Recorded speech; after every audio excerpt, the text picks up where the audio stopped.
Alors, bonjour à tous. Nous sommes vendredi le 29 du mois de mai. On est tout près du mois de juin. On a vraiment de belles températures. Je rends vraiment grâce à Dieu pour cela. Et c'est toujours une joie de vous retrouver le matin. Alors, nous allons continuer notre étude par rapport à notre sujet « Comment surmonter nos combats émotionnels ». Et c'est la 6e capsule du sujet.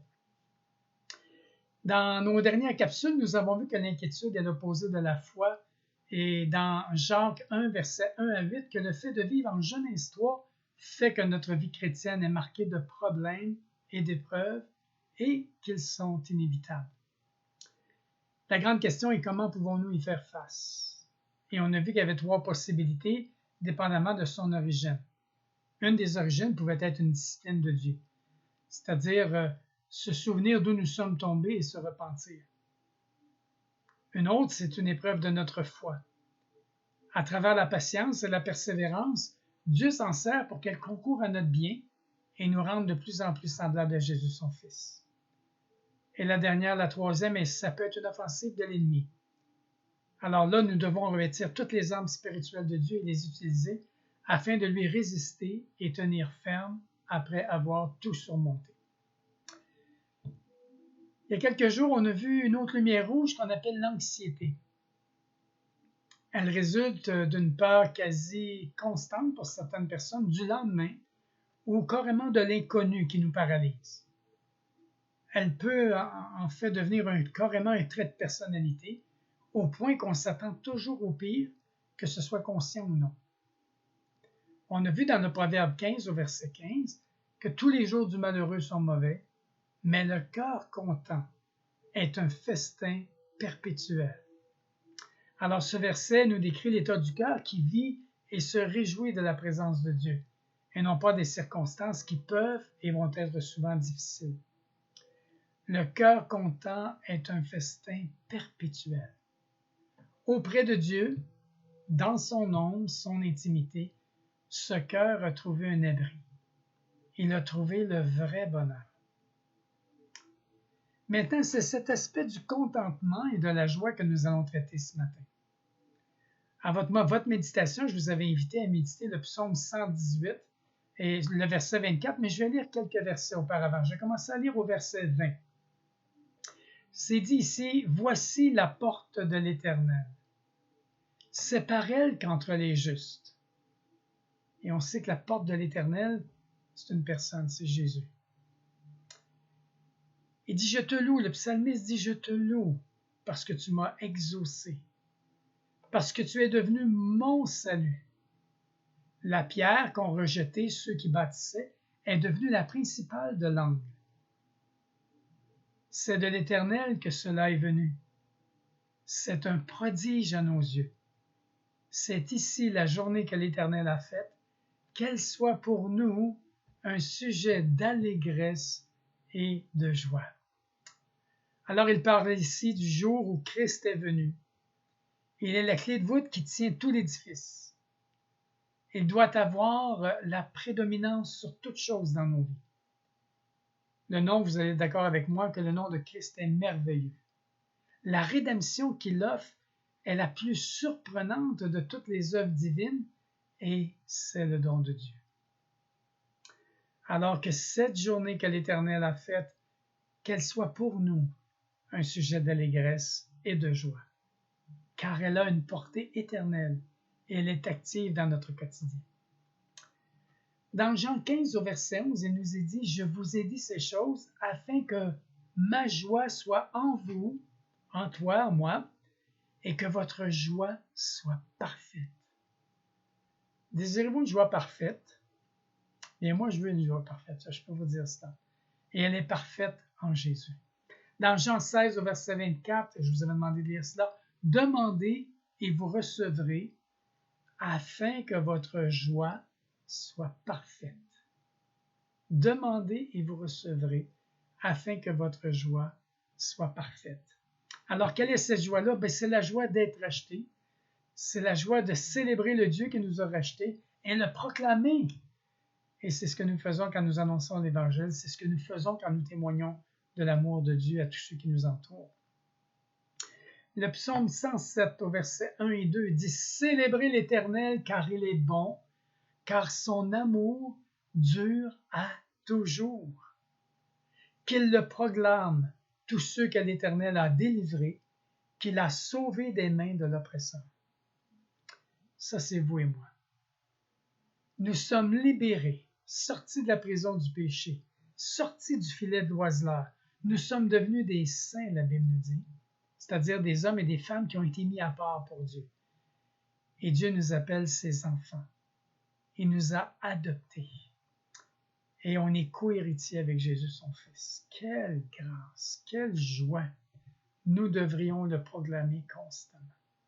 Frères et sœurs, une fois que nous avons pris conscience que le diable essaie de nous distraire, ne restons pas là assis à ne pas agir, ce qui lui permettrait de nous accabler davantage. Au contraire, prenons la parole de Dieu. C'est la seule chose que l'ennemi ne veut pas entendre. Affirmons-la et il fuira loin de nous. En affirmant la parole de Dieu, nous résistons au diable. Dieu a résisté à l'ennemi de la même manière en citant la parole de Dieu. Déclarons notre autorité en Jésus-Christ par la parole de Dieu. Dites-le à haute voix. Dans Luc 10 au verset 19, Jésus dit « Voici, je vous ai donné le pouvoir de marcher sur les serpents et les scorpions et sur toutes les puissances de l'ennemi, et rien ne pourra vous nuire. » Chers amis, serpents et scorpions symbolisent la méchanceté tout simplement.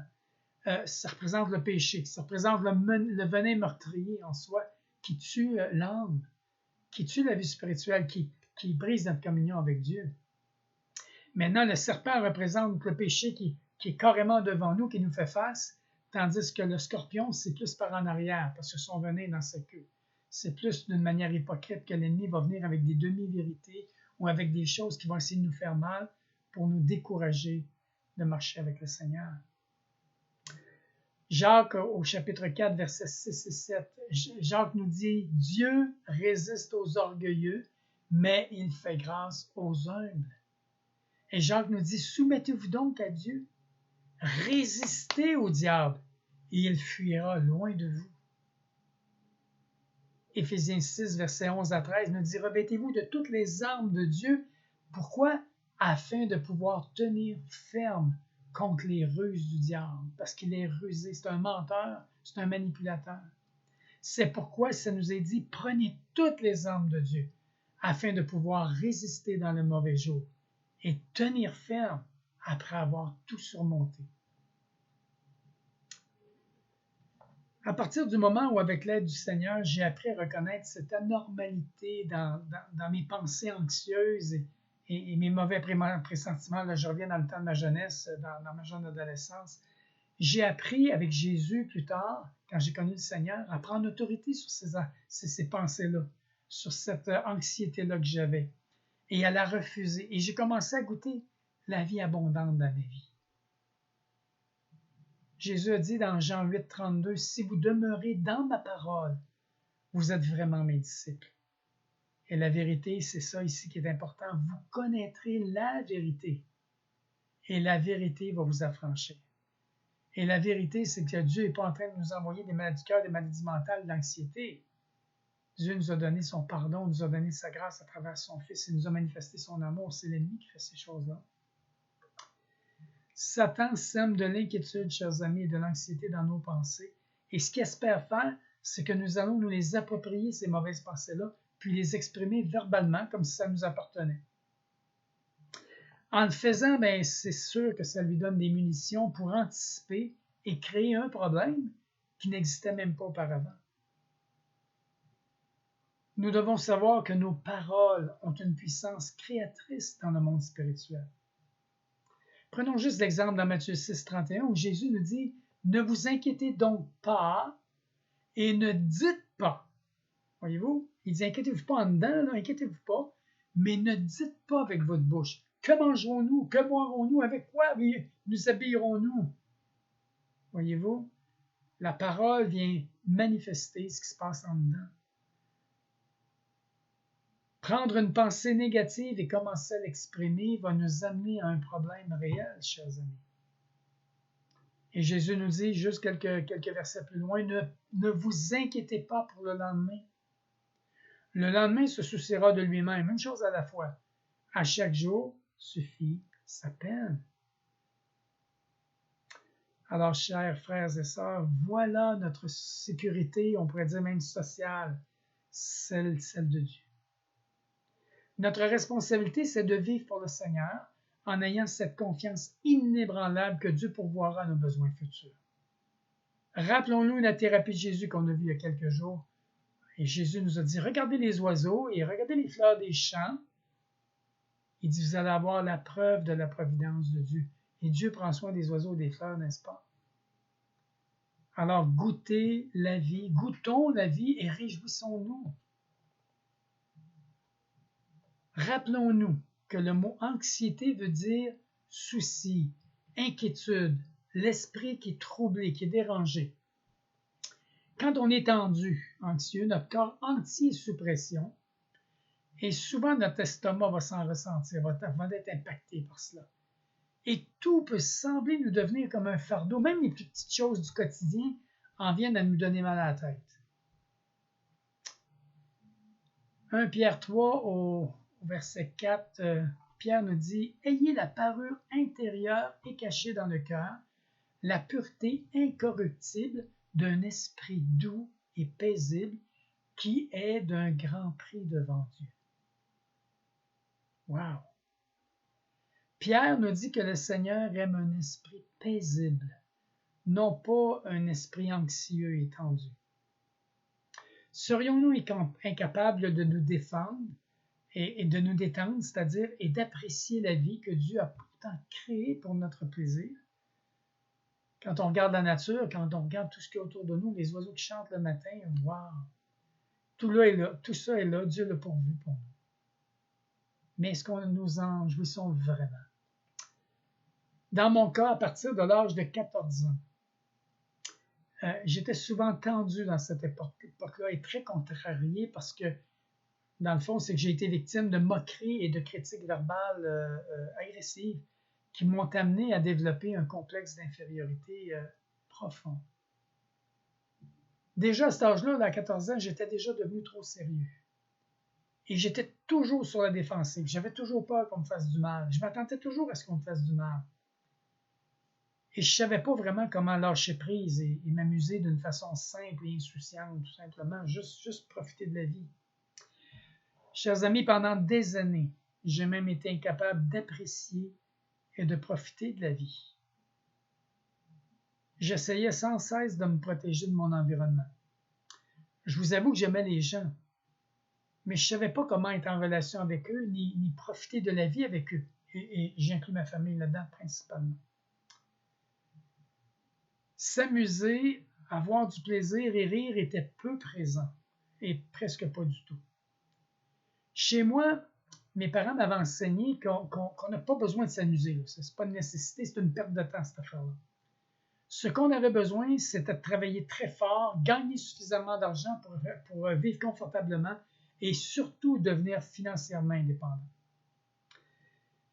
Mais moi, là, ce que j'avais besoin de réaliser, c'est que ce n'était pas la fin du monde si je ne réussissais pas dans un certain domaine ou si je manquais mon coup en apprenant aux études, on apprend à apprendre pendant les études, ou encore si les choses ne tournaient pas exactement à ma façon comme je l'avais prévu. J'avais besoin de lâcher prise, j'avais besoin de me détendre, j'avais besoin vraiment d'apprendre à me déprendre et à embrasser la vie. Le psaume 118, 24 nous disait tantôt au tout début, « Voici le jour que l'Éternel a fait, un jour à la fois. Qu'il soit pour nous un sujet de joie et d'allégresse. » Et Paul nous dit dans l'Épître aux Philippiens 4, versets 4 et 5, « Réjouissez-vous toujours dans le Seigneur. » Je le répète, réjouissez-vous. C'est un ordre. « Que votre douceur soit connue de tous les hommes. Le Seigneur est proche. » Je peux vous dire que je n'étais pas doux, moi. J'étais plutôt colérique et tendu, effectivement. Comment sortir de ce syndrome du rejet, de ce sentiment-là de rejet que j'avais, de ne pas être à la hauteur, de ne pas être aimé par quelqu'un? Et ça m'obsédait, c'était présent dans mes pensées. Et Jean 16, au verset 26 à 33. Je vais tout le lire parce que je trouve qu'il y a tellement de choses là-dedans. On ne les décrira pas, mais juste le survol est déjà très bon. En ce jour, vous demanderez en mon nom, Jésus dit, et je ne vous dis pas que je prierai le Père pour vous. Il dit, voici la raison, car le Père lui-même vous aime. Notre Père céleste nous aime parce que vous m'avez aimé, parce qu'on a aimé Jésus, et que vous avez cru que je suis sorti de Dieu. Amen. Et j'espère que vous avez cru ça. Je suis sorti du Père et je suis venu dans le monde. Maintenant, je quitte le monde. Jésus s'apprêtait à retourner à son Père et je vais au Père. Ses disciples lui dirent, voici maintenant, tu parles ouvertement, tu n'as pas plus aucune parabole. Maintenant, nous savons que tu sais toutes choses et que tu n'as pas besoin que quelqu'un t'interroge. C'est pourquoi nous croyons que tu es sorti de Dieu. Jésus leur répondit, vous croyez maintenant? Voici, l'heure vient et elle est déjà venue où vous serez dispersés chacun de son côté et où que vous alliez et où vous me laisserez seul, excusez-moi. Mais je ne suis pas seul, car le Père est avec moi. Il dit, je vous ai dit ces choses, afin que vous ayez la paix en moi. Vous aurez des tribulations dans le monde, mais prenez courage, j'ai vaincu le monde. Chers amis, avec la venue du Saint-Esprit, nous disposons d'une puissance en vue d'une endurance et d'un courage nouveau pour affronter l'ennemi, comme nos difficultés d'ailleurs. La paix, comme la joie, est en lui, est en Jésus. Non pas en nos biens, et non pas en notre travail, nos réalisations, non, en lui. La Bible est claire. Alors arrêtons de nous acharner. Détendons-nous un peu, mes frères. Donnons à Dieu la chance de travailler dans nos cœurs. Prenons la décision d'aimer et goûter la vie. Si nous attendons que la vie soit parfaite avant de nous décider à l'apprécier, nous allons attendre trop longtemps et trop tard. Ne faisons pas cette erreur-là. Les gens comme les choses ne sont jamais parfaits. Alors ne cherchons pas de ligne d'arrivée dans notre course vers la perfection. Elle est absolument inexistante, cette ligne-là. Je résumerai en juste une phrase. Le bonheur n'est pas au bout du chemin. Le bonheur est le chemin. Le bonheur est en chemin. Gloire à Dieu. J'aimerais prier avec vous quelques instants. C'est ici la journée que l'Éternel a faite. Qu'elle soit pour nous un sujet d'allégresse et de joie. Qu'il le proclame tous ceux que l'Éternel a délivrés, qu'il a sauvés des mains de l'oppresseur. Seigneur, nous voulons le proclamer ce matin que nous sommes rachetés. Nous le célébrons et nous le proclamons. On te demande ce matin, apprends-nous à vivre dans la liberté que la vérité que tu nous as acquise à la croix devienne une réalité dans notre quotidien et apprends-nous à goûter et savourer la joie et la paix que nous pouvons avoir en toi, Jésus. Que toute la gloire de tout cela te revienne. Amen. Amen. Alors, pour lundi prochain, je vais vous inviter à lire et méditer deux psaumes, le psaume 92 au verset 1 à 4 et le psaume 32, verset 1 à 11. Entre-temps, je vous souhaite de passer une merveilleuse, de belle fin de semaine et que vous puissiez goûter encore la présence et la joie de notre grand Dieu. Amen.